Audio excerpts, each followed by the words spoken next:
Presiding. Good morning and welcome to be seated.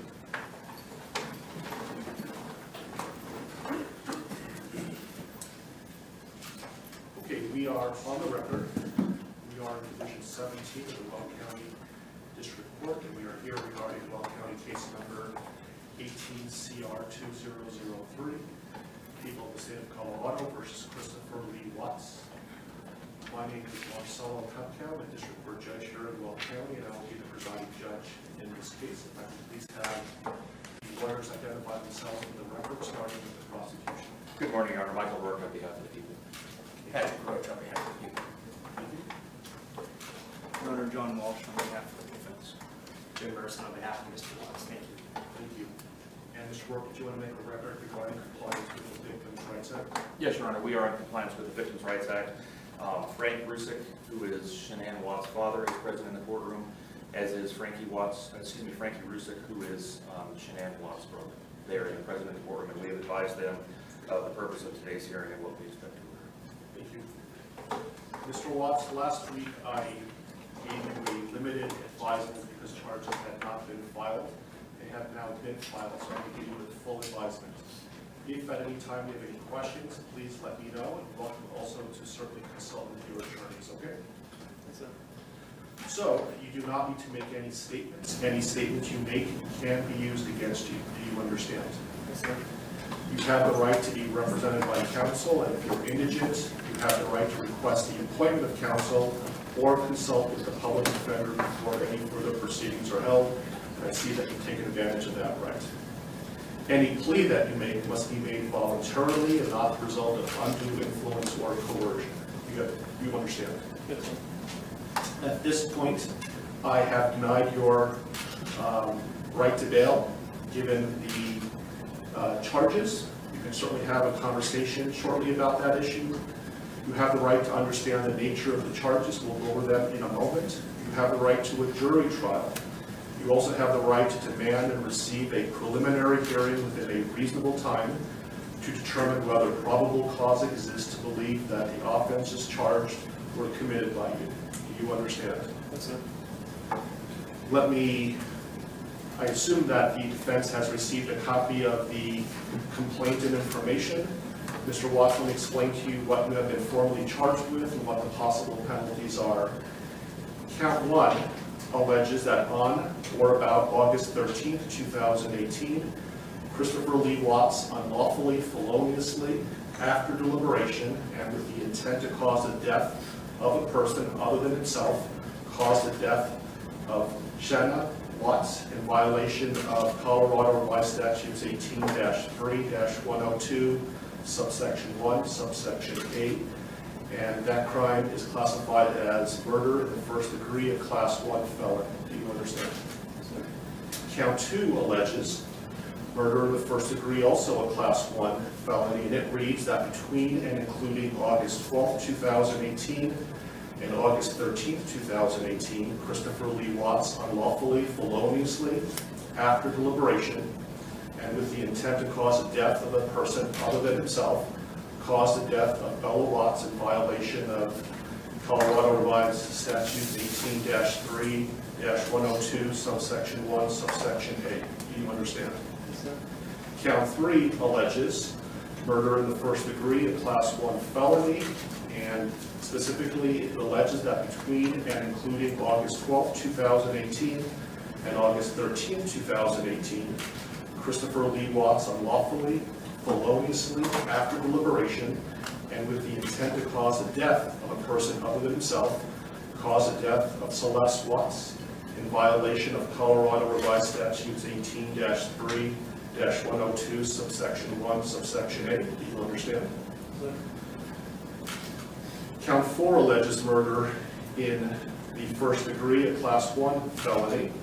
It alleges that between and including August 12, 2018 and August 13, 2018, Christopher Lee Watts unlawfully, feloniously, and knowingly caused the death of Bella Watts, a child who had not yet attained 12 years of age, and the defendant was in a position of trust with respect to the victim in violation of Colorado Revised Statutes 18-3-102, 8-102, subsection 1, subsection F. Do you understand? Yes, sir. Count 5 alleges murder in the first degree, a class 1 felony.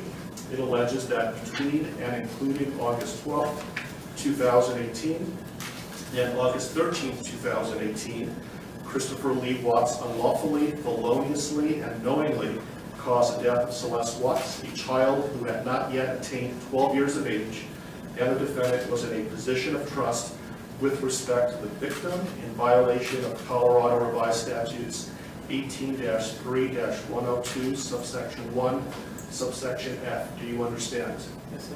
With regard to these first 5 counts, the minimum sentence that the court could impose if convicted is life imprisonment in the Colorado Department of Corrections, and the maximum sentence is death. Do you understand? Yes, sir. Let me also point out that pursuant to Rule 32.1 of the Rules of Criminal Procedure, the prosecutor would have to file a written statement of intent to seek the death penalty no later than 63 days after arraignment. Do you understand? Yes, sir. If a life imprisonment sentence was imposed, it would be without the possibility of parole. Do you understand that? Yes, sir. Count 6 alleges a Class 2 felony of unlawful termination of pregnancy in the first degree. Specifically, it alleges that on or about August 13, 2018, Christopher Lee Watts, with the intent to terminate unlawfully the pregnancy of a woman, namely Shanann Watts, feloniously and unlawfully terminated the pregnancy of the woman. Further, the woman died as a result of the unlawful termination of the pregnancy in violation of Colorado Revised Statutes 18-3.5-103. Do you understand? Yes, sir.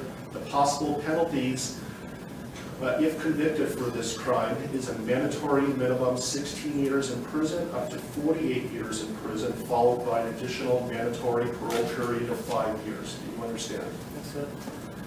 Count 7 alleges tampering with a deceased human body, a Class 3 felony. It alleges that on or about August 13, 2018, Christopher Lee Watts, believing that an official proceeding was pending, in progress, or about to be instituted, and acting without legal right or authority, unlawfully and feloniously, willfully destroyed, mutilated, concealed, removed, or altered a human body, part of a human body, or human remains with the intent to impair it or their appearance or availability in the official proceedings in violation of Colorado Revised Statutes 18-8-610.5. Do you understand? Yes, sir. Count 8 alleges also tampering with a deceased human body, a Class 3 felony. It alleges that on or about August 13, 2018, Christopher Lee Watts, believing that an official proceeding was pending, in progress, or about to be instituted, and acting without legal right or authority, unlawfully and feloniously, willfully destroyed, mutilated, concealed, removed, or altered a human body, part of a human body, or human remains with the intent to impair its or their appearance or availability in the official proceeding in violation of Colorado Revised Statutes 18-8-610.5. Do you understand? Yes, sir. And finally, count 9 alleges tampering with a deceased human body, a Class 3 felony. It alleges that on or about August 13, 2018, Christopher Lee Watts, believing that an official proceeding was pending, in progress, or about to be instituted, and acting without legal right or authority, unlawfully and feloniously, willfully destroyed, mutilated, concealed, removed, or altered a human body, part of a human body, or human remains with the intent to impair its or their appearance or availability in the official proceeding in violation of Colorado Revised Statutes 18-8-610.5. With regard to counts 7, 8, and 9, those Class 3 felonies carry a presumptive range of 4 to 12 years in the Colorado Department of Corrections. If there were sufficient mitigating circumstances, the minimum could be as low as 2 years. If there were sufficient aggravating circumstances, as many as 24 years. And any prison sentence would be followed by an additional mandatory parole period of 3 years. Do you understand? Do you have any questions about what I've said so far? And Mr. Merson, has your office filed a written intent to seek a proof evident presumptive rate hearing? Not yet, Judge, but we will be following that. This case will be Mr. Walsh's and Ms. Harold's. They were the attorneys listed on the, I believe, the most recent pleading from the defense. Okay, thank you. And I would point out, Mr. Watts, that the prosecution also indicated in the complaint and information that these were acts of domestic violence. Do you understand that? Yes, sir. Okay, thank you. And so, Mr. Walsh, what is your request today? Your Honor, considering that we haven't received any discovery of the case, we're not in a good position at this point to advise the court about what kind of time we'll need. My suggestion to the court is that the court allow Mr. Watts to reserve the preliminary hearing in the case, reserve the proof evident hearing, and set the matter for a status conference about 60 days out. So just to be clear, he is waiving his right to have a preliminary hearing within 35 days, that he's not seeking a proof evident presumption rate hearing prior to the setting of the status conference in about 60 days, but he's reserving his right to have those hearings in the future, but not necessarily within 35 days. Is that right? Yes, Your Honor, we've spoken about those issues. And do you understand what we're talking about, Mr. Watts? Yes. Do you have any questions about that? Okay. And Mr. Rourke, do you have any objection to that request? No, Your Honor, that seems like the prudent way to proceed at this point. Okay. Let me give you a date that, how does, so 60 days is about October 20th or so. I have October 11th. Does that date work for the parties? I can go a little bit further if you like as well. I think a little bit further would make sense, Your Honor. Thank you.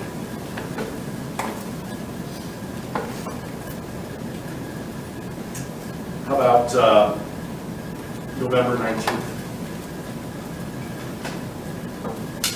While we're waiting for lawyers to look, let me make a record that the court's going to find that Mr. Watts is knowingly, intelligently, and voluntarily waiving his right to have a preliminary hearing within 35 days. And while he has not asked for a proof evident presumption rate hearing yet, I'm told that he will, but he's not requesting that hearing prior to the status conference that we're setting today. Agreed? Yes. That date works fine with the defense, Your Honor. Thank you. Your Honor, I spoke to the Rusiks, and that is fine with the people as well as the witness. How is late morning on November 19th? Anytime, Your Honor. Late morning is fine. Very good. How about 10:30? That'll work for the people. And that will be in Division 16. I apologize for the bouncing around of division, but my courtroom obviously is not big enough, and I will keep you updated on where the divisions are going to be, but the next court date will be in Division 16. Are there any other questions, comments, concerns, anything that we can address today before us recessing?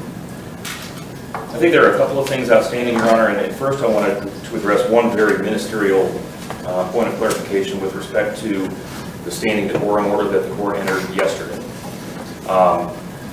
By its terms, and when the court defines the applicable areas, that includes my office, specifically the boundaries of the district attorney's office. I just wanted to make a request for clarification that the terms of this order do not apply to the conduct that occurs within my office itself. Agreed. Thank you. Otherwise, I have provided a copy of this to the employees of my office, and we will be providing it to law enforcement after this hearing is on. Thank you. I also intend on issuing a case management order later today, so be on the lookout for that. I don't know if the court has the desire at this point this morning to address a couple of the other outstanding motions that the Public Defender's Office has filed that we had entered or filed responses to. We have not addressed motions 2, 3, 5, and 7. And those are the defense motions 2, 3, 5, and 7. And for the record, our responses were C, D, E, and F. I don't have those motions in front of me, but I know that I issued a number of written orders yesterday. Did you receive those? I received written orders, but not as it relates to those four, so perhaps they just haven't reached my desk yet. If they haven't yet, I will issue a written ruling. We'll be getting them shortly. I issued a number of orders yesterday. Your Honor, does that include, I did get the order on motion 5 and motion 7. Does that include motions 2 and 3 then that the court would? Remind me what 2 and 3 are again? Motion 2 is the motion to allow confidential defense experts to be present for any testing. And we did have a bit of additional argument on that if the court wanted to hear it. Motion 3 is a motion for a protective order. I prefer they put it in writing, and then I'll issue a written order with regard to that. Is that something that's time sensitive? I think it could be, Your Honor. I can't speak for the district attorney, but it could be. I can tell the court, understanding what Mr. Walsh is referring to in motion number 2, it is not something that is going to occur in the next day or two, so it's not time sensitive in that respect. So you'll be received, if you want to put something in writing, you're certainly welcome to, and I will issue a written order in a timely manner. Does the court want to give us a deadline for that? Sure, when would you like to file a response? I can have it done in a day or two. Okay. And so, do you have control, Mr. Warren, as to when the testing is going to occur? Absolutely, I can certainly make clear to our forensic agents that pending the litigation or the receipt of a court order on this, that we will not do any forensic testing. That'd be great. So did you want to have time to file a reply to the response? If necessary, if I could have 3 business days to file a response to whatever Mr. Walsh files in the next couple of days, I would appreciate that. Okay, so Mr. Walsh, can you have something filed by close of business tomorrow? Yes, sir. Okay, so close of business on Monday, Mr. Warren? Yes, sir. Then I'll have something to the parties by midweek next week. Thank you. Any other issues that we can resolve today? Not for the people around. No, Your Honor. Okay. Okay, we are in recess. Thank you for your time.